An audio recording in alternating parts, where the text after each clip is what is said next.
Sorry, go ahead. No, it's okay. You go ahead.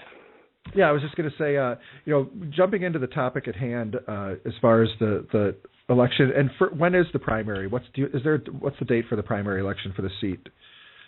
Primary is August 12th.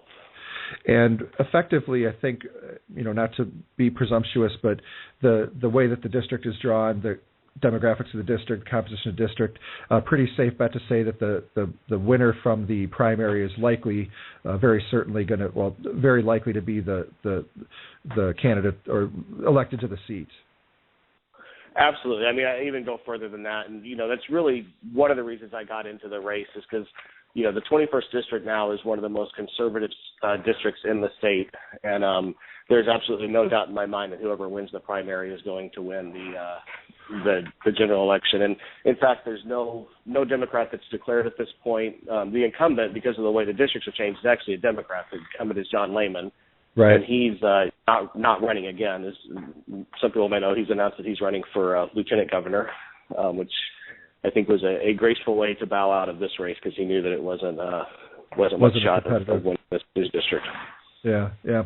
So I want to talk about a couple things, and some of this is, I'm going to go on a little bit of a monologue here because I did some research, and this is one of the reasons that this seat was interesting to me was because I wanted to talk about Senate Bill 93 and constitutional carry because there's been some conversation on this lately, and my observation was that the challenger or the other candidate is Van Vanguard, and it appears to me that he's really trying to position himself in a lot of ways as a strong supporter of the Second Amendment, and my feeling is a stronger supporter than he really is, and that bothers me when people try to leverage principled gun owners for their political purposes. And I mean, it's great for people to take that issue and be a champion of it when I think they're authentic. But that was my concern here.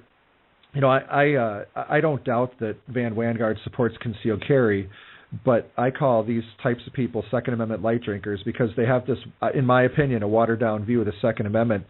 They definitely can call themselves concealed carry supporters, but in my mind, I see a differentiation between concealed carry, which connotes permits and registration and fees and government taxes, but that's not what the Second Amendment, again, in my opinion, and I think an educated historical view, I don't think that that's the same as being a Second Amendment supporter. So I listened to past archives of Vicki McKenna's show, and during that time, this is during the Senate Bill 93 debate, Van had proposed and advocated for much stricter forms of shall issue than what we ended up with. On that show, he said that hunter safety wasn't good enough training for concealed carry, which right now in Wisconsin, hunter safety does suffice for proof of training. On Vicki McKenna's show, Van had also said that small arms military training wasn't enough either. Both of those forms of training right now are acceptable proofs of training. So I found it frustrating that he had promoted himself as an original co-author of the bill, Senate Bill 93, but my research indicated that he wasn't added as a co-author until after the bill passed the Senate. And I think to be out representing a person representing themselves as a champion of Second Amendment, suggesting they're an original sponsor of Senate Bill 93, I think it's misrepresentation at best and maybe even deceitful.